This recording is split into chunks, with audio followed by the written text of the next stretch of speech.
Ubay Autobus, Yasa Putnika. I love you, Europa. Danas Subuta. Dabardan, Europa. Oridu. Okay, alright. Nandito tayo sa ating bus terminal sa Pakrats. Araw ng Sabado ngayon. Today is Saturday. In Croatian is Danas Subuta. Nima Putnik. Walang pasahero dito sa ating terminal. At ang tahimik ng ating terminal, Arriba.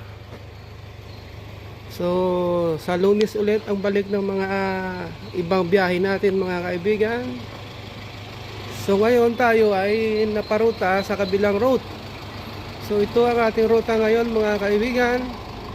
From Pakrats dito, papuntang Gradia, Umanubats, Valdivia. Saka balik dito. Tapos, naglagay tayo nito ng Ubay Autobus, Yasa Putnika. Ang ibig sabihin ay itong bus ay pangpasahero. This bus is for passengers. Kasi para makasakay tayo, mga kaibigan, isang linggo na tayo bumabiyahe. Ang pasahero natin halos tatatlo lang, mga kaibigan. Tapos ang pamasahe 1 euro pa. 1 euro and 10 cent. So naglagay tayo ng ganon, mga kaibigan, para kasi bago to ang ating linya saka yung ating bus. Ang ibang mga lokal hindi alam kung ano ito, pampasada ba o shuttle. Ay naglagay tayo ng ganon para may idea din ng iba at mga kakaisla, para may pasahero naman tayo at tutulungan natin ang ating company na magkaroon ng pasahero para may pangpasahod sa atin, mga kaibigan. Ganon lang yan, tulungan lang yan, mga kaibigan, employer saka employee, para ikot ang kumpanya at may pangpasahod sa atin, mga kaibigan. Ito sa ngayon ang ating bus, Arriba. So bagong bago to, mga kaibigan. Ganda nito, may mga kamera sa gilid to, ayan, saka sa kabila sensor yan sa pedestrian lane. Kung lumampas ka, kung may mga batang may tao sa gilid mo 1 meter away, nagsisensor yan sa loob ng dashboard sa atin sa driver side. So Autotrans 1948 ang ating bus number. Saka Arriba Vansubilla. So mga kaibigan, tour ko kayo sa loob ng ating bus. Pagpasok mo, pagbungad, ito agad. Okay? Alright. Oridu. Automatic ito, mga kaibigan. Itong kanyang panel sa ilaw, sa aircon. Ito naman sa control. Okay? Alright. Ito yung Bluetooth natin. Touchscreen na, mga kaibigan. Buhay natin. Okay? Oridu. So itong loob, saka yung kanyang emergency exit, transparent yan, mga kaibigan. So tatak Mercedes, made from Germany. So meron tayong maliit na frigidaire, lagayan ng tubig. Itong ating impad, aircon control, may microphone pag may pasahero tayong gustong kumanta. Sa yung kanyang ilaw, sa room light. Okay, alright. Oridu. So mga kaibigan, maya konti, babiyahin na tayo. Mamaya ituturo ko kayo sa ating ruta, bagong ruta, mga kaibigan to. Mapakita ko sa inyo, ha. Okay? Stay tuned na kayo sa aking channel, mga kaibigan. So pupunta na tayo sa ating ruta. Tatawid tayo sa main road. Clear. Pasok tayo, mga kaibigan, at clear yung daan. So itong ruta natin ay bago to. Ito ay papuntang Darubar, sa school university ng dito, sa pinakamalaking university, yun ay Darubar. Pero hindi tayo abot ng Darubar, mga kaibigan, hanggang Valdivia na lang tayo. So itong daan na to, papuntang sa kanan, papuntang Pusiga. So diretso tayo papuntang Valdivia, saka Ubanumats. So ito ay Lipik Center. So as you can see, hindi dito matraffic, saka anti tao. Alam nyo na kasi ito ay probinsya. Ganun talaga pag probinsya. So mayroon tayong sasalubong na nagbabike. Okay? Alright, Oridu. May mga nagbabike dito mga kaibigan. At pag ganitong mainit, gustong gusto nila dito. Kasi bihira ang summer season dito mga kaibigan. Halos 4 months lang or 5 months. And the rest, winter season na yan mga kaibigan. So kita nyo naman, no? Napaka talaga ng lugar nito, tahimik. So nakikita nyo yung mga kabayan na yan, nasa bundok yan mga kaibigan. Yan ay sakop pa ng Pakrats. So nasa taas na bahagi siya. So shout out dyan sa ating mga minamahal na mga pamilya dyan, kapatid, misis, asawa, mga kaibigan natin dyan sa Pilipinas. Tuloy lang buhay mga kaibigan. At dito pala mga kaibigan, meron din dito speed limit may controller. Pag may signboard dito na controller ibig sabihin lang may camera, speed limit doon sa banda roon. Bago dumating na stoplight yan, sa kaliwang side yung poste na yan, yun yung camera. Ayun. Sa kaliwang side mga kaibigan, yun yung speed limit na camera, naka-install. Ayun yan, sa kaliwa na yan. Control nakalagay. So wala tayong sakay kahit isa mga kaibigan galing Pakrats. So malamang pagpabalik baka wala rin tayo sakay mga kaibigan. Kasi ang pasahero dito mga estudyante at bihira lang yung mga regular passenger tulad ng mga yung namamalike o mamasyal. Bihira mga kaibigan kasi halos dito parang may mga service kasi layo ng paligid dito. Tulad yan, kita niyo mga sitwasyon dito kaibigan halos kabila-kabilang bahay may mga sariling kotse. Diba? Saka yung mga bahay nila same design. Gaganda ng bahay Gusto ko pag nagpatayo ako ng bahay sa Pilipinas ganito rin Parang bungalow.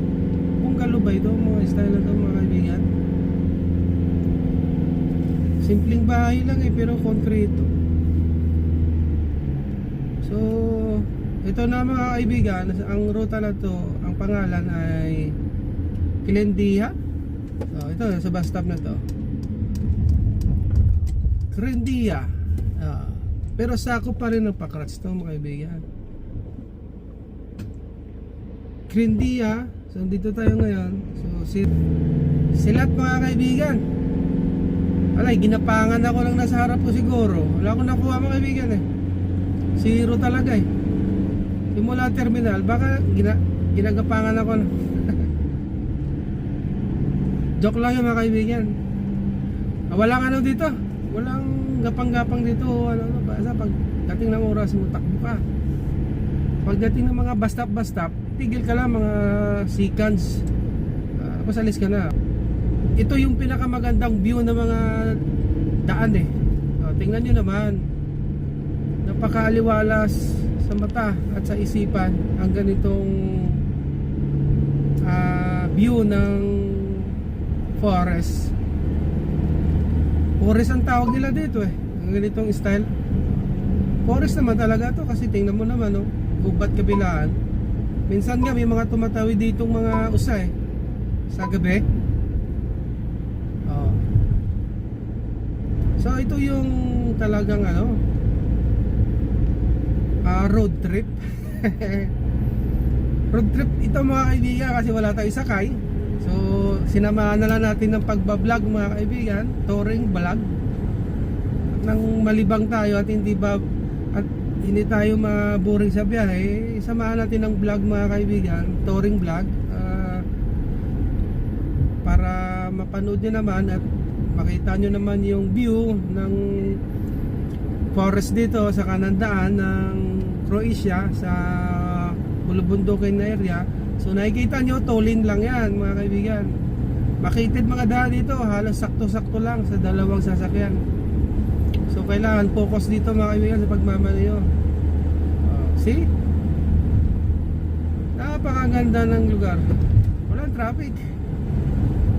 Probinsya. So tingnan nyo naman yung mga puno. Halos isang klase ng puno o dalawang klase. Walang dahon. Pero yung puno mismo, mga diretso yung puno ng kahoy. Tapos matitibay siguro to kasi ito yung tinutroso nila dito matitibay yung kahoy na to. Ito rin ang ginagamit nila dito sa kanilang mga bahay. Okay, sarap dito mag-picnic mga kaibigan, kasama pamilya. May sarili ko yung kotse. Tigil lang kayo sa gilid yan, no? Latag kayo ng karpet dyan at may mga baong yung mga pagkain, no? Tapos kunting kwentuhan, tapos picture, oh. So ang ganda talaga dito mga kaibigan, yung view, yung road view. Oh. So ganito ang ruta dito ni Arriba sa Pakrac, biyaheng Darubar. Ito ang minibus na dinadala natin mga kaibigan. Ay pangpasahero to dito, local trip tayo kaibigan kasi dito tayo sa Pakrac. Okay naman may nag-overtake sa akin, pero wag natin gayahin yan at alam naman yan natin na hindi pwedeng umataw na parang tingnan mo siya, ang bilis, siguro nasa 100 yun. At tayo nasa lang 75 ang bilis na ngayon. Kamuting kasi, kamuting driver tayo mga kaibigan, tingnan mo, 70 lang tayo. May kurbada yun umovertake siya sa ating mga kaibigan. Pero ito, tingnan nyo naman ang place. Tayo ay nagto-touring vlog. So mga kaibigan, ang ganda-ganda talaga dito. Saka ang lawak ng taniman dito. So kung sa mga may balak na mag-apply papunta rito, maraming agency dyan mga kaibigan. So Umano Batch na itong lugar ng Umano Batch. So wala pa rin tayong pasahero. So titigil tayo dyan sa bus stop na medyo yan. Dito kasi minsan may pasahero ditong sumasakay pabalik ng Pakrac, kaso ngayon Sabado wala talaga. So Umano Batch bus stop. So ito mga kaibigan, ganda ng mga bahay dito. Ganda. Nakakapagpa-relax ng isipan yung ganitong road touring, yung tanawin sa daan, mga magagandang punong kahoy, mga gandang tanawin. Nakakapag-relax din nakakawala ng mga problema. Saka nakakapagpalawak ng isipan yung mga ganitong tanawin mga kaibigan. So patuloy tayo sa ating ruta. So wala talaga tayong pasahero. So alam nyo mga kaibigan, yung mga matatanda rito, kahit mga 90, 100 plus na, grabe ang tutuwid pa maglakad. Ang bibilis maglakad mga kaibigan. Mga babae dito, ang bibilis maglakad. Tapos na sila, yung mga matanda rito, mga nagtatrabaho pa sa kanilang mga pagmamay-aring lupain. Matitibay yung mga tao dito mga kaibigan, kasi sa kanila Yung mga tulad ng mga panimpla sa pagluluto, yung mga yan, yung mga tulad ng asin, yung mga pangpalasa sa pagluluto, saka sa mga chichirya, mababa ang nila dito mga kaibigan, panimpla. Ewan ko lang kung doon sila kumukuha ng lakas ng katawan, yung mga ugat-ugat nila, cells nila, na bakit matanda na lalakas pa mga kaibigan. Siguro kasama na rin sa kanilang klima, sa kanila tingnan mo yung climate nila dito, napakaganda. Kaya ganun siguro na kahit may edad na pero ang lalakas pa rin. So tingnan mo mga kaibigan, para madadaanan natin yung kanilang sementeryo. Ang sementeryo nila dito mga kaibigan, tulad din sa atin na may mga cross, saka Roman Catholic. So tingnan mo, may libing yata mga kaibigan sa kaliwang side. Yan yung kanilang sementeryo. So maraming kotse, siguro may libing. Ayan mga kaibigan, sa kaliwang side yan, sementeryo yan. Tapos may simbahan din dito. So tingnan mo, yan sementeryo nila. Saka mga kaibigan, nasa last bus stop na tayo. Dumating na tayo sa bus stop, wala pa rin tayong pasahero. Silat ang biyahe kaibigan. So ayan yung roundabout.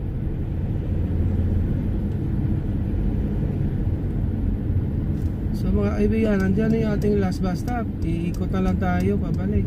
So hihintayin lang natin yung ating departure time pabalik.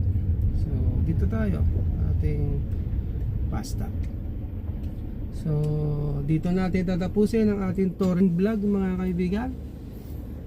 So Balabam, Doberdan, Do Virginia.